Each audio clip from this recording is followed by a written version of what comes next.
ওরা ওদের পরিচয় জানতে আসেনি, ওরা ওদের জাত নাম কিচ্ছু জানতে চায়নি। জানতে চেয়েছে ওদের ধর্ম কি, তোমরা কোন ধর্মের, এখানে কে কে হিন্দু আছো একদিকে হয়ে যাও, এখানে কে কে মুসলিম আছো আর একদিকে হয়ে যাও। কলমা পড়তে জানো? যদি জানো না তাহলে তোমাদের একটাই পরিণতি, মৃত্যু। মৃত্যু তোমাদের জন্য অপেক্ষা করছে, এমনটাই বলেছিল ইসলামী জঙ্গিরা। আর তারপর গুলিতে ঝাঁঝরা করে দিয়েছিল একের পর এক পুরুষ সদস্যকে, পর্যটককে, যারা বেড়াতে গিয়েছিল সেখানে। রক্তাক্ত হয়েছিল তারা, তাদের স্ত্রীরা, তাদের সন্তানরা, তাদের আর্তনাদ, তাদের আকুতি, অনুনয় বিনয় কিচ্ছু শোনেনি। একটাই কথা বলেছিল, হিন্দু হয়ে জন্মেছ যখন, তখন তোমাদের মরতেই হবে। আমরা হিন্দুরা, আমাদের ধর্ম আমাদের সহিষ্ণুতা শেখায়, সহমর্মিতা শেখায়, কিন্তু কতদিন বলতে পারেন, কতদিন এই বিশ্বাস নিয়ে রাখবো, কতদিন এই ভরসা, এই সহিষ্ণুতা আমরা বজায় রাখবো? আমরাও মানুষ। কতদিন কতদিন আমাদের মায়ের, ভাইয়ের, আমাদের প্রিয়জনের সবার রক্তের বিনিময়ে আমরা শুধু চুপ থাকবো? বোধহয় এবার গর্জে ওঠার সময় এসেছে। তাই ভারতের সরকার তাদের গর্জন ইতিমধ্যেই শোনাতে শুরু করেছে। পেহেলগামের ঘটনায় নৃশংস ছবিগুলো এই মুহূর্তে আমার পিছনে আপনারা দেখতে পাচ্ছেন। সোশ্যাল মিডিয়ায় যেগুলো রীতিমতো বারবার শেয়ার করা হচ্ছে, যেগুলো সহ্য করা যাচ্ছে না, যে আর্তনাদগুলো আমাদের হন্ট করছে প্রতি রাতে 22 তারিখের পর থেকে। কিন্তু এই ঘটনার পিছনে পাকিস্তান, সেটা আমরা সবাই জানি। কিন্তু কেন পাকিস্তান এই ঘটনা বারবার ঘটায়? কিসের এত রাগ তাদের? দেশ ভাগের সময় একটা দেশ তো তাদের দেয়া হয়েছে, শুধু তাদেরই জন্য, তাদেরই লালসার জন্য দেশটাকে টুকরো টুকরো করে ভেঙে দিতে হয়েছে। তাতেও তাদের লোভ মেটেনি। তারপরেও কিসের এত হিংসা, কিসের এত বিদ্বেষ? এই বিদ্বেষ কি শুধু একটা দেশের জন্য? আমরা হিন্দুরা ওদের কাছে কাফের, আর তাই কাফেরদের মারলে ওদের পুণ্য অর্জন হয়। আমাদের ধর্ম আমাদের সহিষ্ণুতা শিখিয়েছে, কিন্তু ওই যে বললাম, আর কতদিন আমরা সহ্য করব? যেভাবে নৃশংস রক্তাক্ত কাশ্মীরকে আবারও রক্ত গঙ্গায় ধুয়ে দেওয়া হয়েছে, তারপর আবারও কি আমরা চুপ থাকবো? আমরা সাধারণ মানুষরা, আমরা কি গর্জে উঠবো না? আমাদের দেশের সরকার ইতিমধ্যেই ইন্দাস জল চুক্তি সেটা বাতিল করে দিয়েছে। আরো একাধিক পদক্ষেপ নেওয়া হচ্ছে ভারত সরকারের তরফ থেকে। কিন্তু আজকের এই কন্টেন্টটা আমার মাইথোলজির চ্যানেল হলেও যেহেতু সনাতন ধর্ম নিয়েই আমি কাজ করি, তাই এখানে বলতেই হবে বেশ কিছু গুরুত্বপূর্ণ কথা। পাকিস্তানি হিন্দুদের কি অবস্থা জানেন? পাকিস্তানের মনে কেন এত বিদ্বেষ, কেন এত রাগ, কেন এত ঘৃণা? হিন্দুদের প্রতি কিসের জন্য তাদের এত রাগ? তাদের ওখানে কি হয় জানেন কি? আসুন জানাবো এই কন্টেন্টের মাধ্যমে। 1947 সালে ভারত ভাগ হওয়ার সময় লক্ষ লক্ষ মানুষ নিজেদের ঘর ছেড়ে পালাতে বাধ্য হয়। তৎকালীন পাকিস্তানে বহু হিন্দু পরিবার থেকে গিয়েছিল, ভেবেছিল তারা নিরাপদ থাকবে। কিন্তু বিভাজনের পরপরই শুরু হয় সংঘর্ষ, লুটতরাজ, ধর্ষণ, গণহত্যা। হাজার হাজার হিন্দু ও শিখ পরিবারকে হত্যা এবং জোর করে ইসলাম গ্রহণে বাধ্য করা হয়। এই সসংহিতার মধ্য দিয়েই হিন্দুদের অপর হিসাবে দেখার সংস্কৃতি শুরু হয়। পাকিস্তান একটি ইসলামিক রিপাবলিক। এই রাষ্ট্র কাঠামোতে হিন্দু, খ্রিস্টান, শিখ সবাই সংখ্যালঘু এবং তথাকথিত অবিশ্বাস্য। সংবিধানে বলা হয়েছে রাষ্ট্রপতি বা প্রধানমন্ত্রী হতে হলে মুসলমান হতে হবে পাকিস্তানে। হিন্দুদের রাজনৈতিক প্রতিনিধিত্ব খুবই সীমিত। সংখ্যালঘুদের নিয়ে কাজ করে এমন আইন বা সংস্থা প্রায় অকার্যকর, মানে সেখানে অকার্য। পাকিস্তানে অনেক রাজনীতিক হিন্দুদের ভারতের চর বলে আখ্যা দেয়। টিভি চ্যানেল, রেডিও, এমনকি মসজিদের ভাষণেও হিন্দুদের বিরুদ্ধে প্রচারণা চালানো হয়।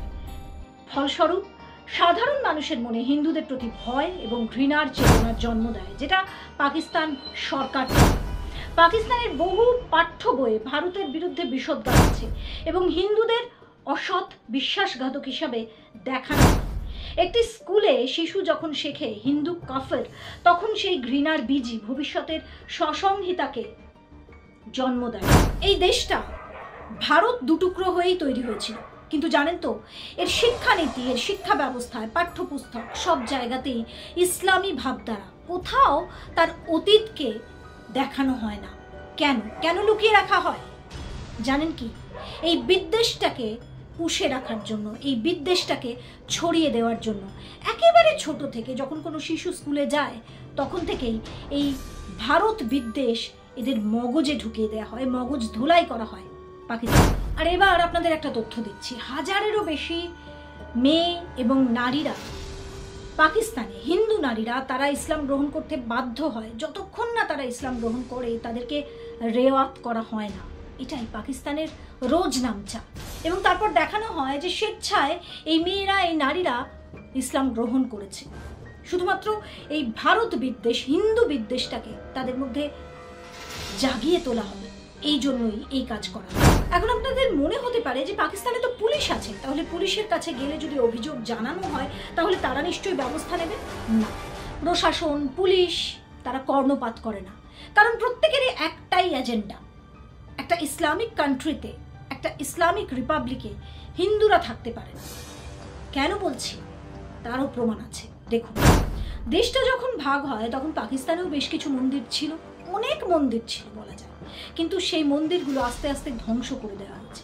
একমাত্র করাচির হিংলাজ মাতার মন্দির ছাড়া প্রায় সব মন্দিরই ধ্বংস করে দেওয়া হয়েছে। জানলে অবাক হবেন, পুজো অর্চনা করাও সেখানে প্রায় নিষিদ্ধ। এবং এই পুজো অর্চনা হচ্ছে দেখতে পেলে অত্যাচার করা হয় হিন্দুদের উপর। পুলিশ প্রশাসন চুপ, স্পিকটি নট থাকে, কারণ ওই যে বললাম হিন্দু বিদ্বেষ, এতটাই হিন্দুদের ঘৃণা করে এই মুসলিমরা।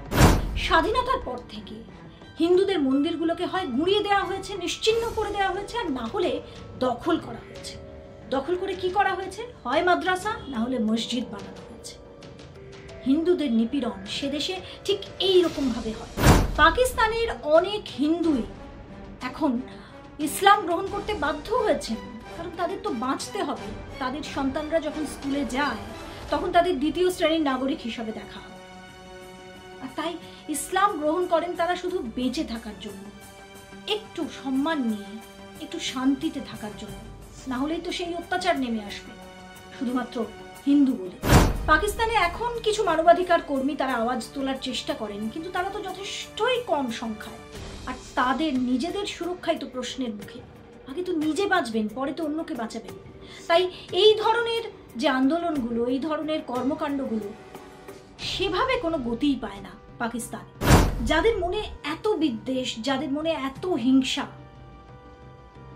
যাদের নিজেদের দেশে হিন্দুদের এই অবস্থা, তারা অন্যের দেশে হিন্দুরা থাকলে তাদের সঙ্গে কি আচরণ করবে এটা বোধহয় আর বলার অপেক্ষা রাখে না। কিন্তু আমরা প্রশ্ন করছি সেই সমস্ত মুসলিমদেরকে। ভগবান শ্রীকৃষ্ণ নিজে বলে গেছেন, সহিষ্ণু থাকো, কিন্তু ততক্ষণ পর্যন্ত যতক্ষণ তোমার উপর কোনো আক্রোশ নেমে আসছে না, হিংসা, বিদ্বেষ, জ্বালা বিনা কারণে নেমে আসছে, তখন গর্জে ওঠো, গর্জন করো।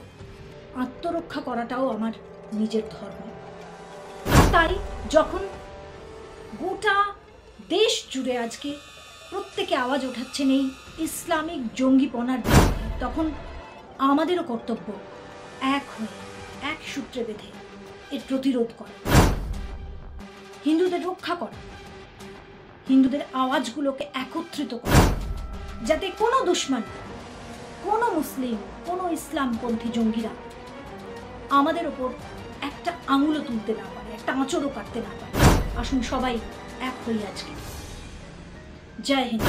ভালো থাকবেন সবাই। আর যদি কন্টেন্টটা ভালো লাগে তাহলে অবশ্যই এই ধরনের কন্টেন্ট শেয়ার করে দিন, যাতে কানে যায়, ওদের কানে এই আওয়াজটা যায় যে আমরা একত্রিত, আমরা এক, আমরা হিন্দুরা এক। এই আওয়াজটা ওদের কানে পৌঁছে দিই। আর অবশ্যই কমেন্টে লিখুন যে হিন্দু হিসাবে আপনি কত গর্বিত। আপনারা আছেন তো আমার সঙ্গে? আমরা হিন্দুরা এক তো? লিখুন কমেন্টে।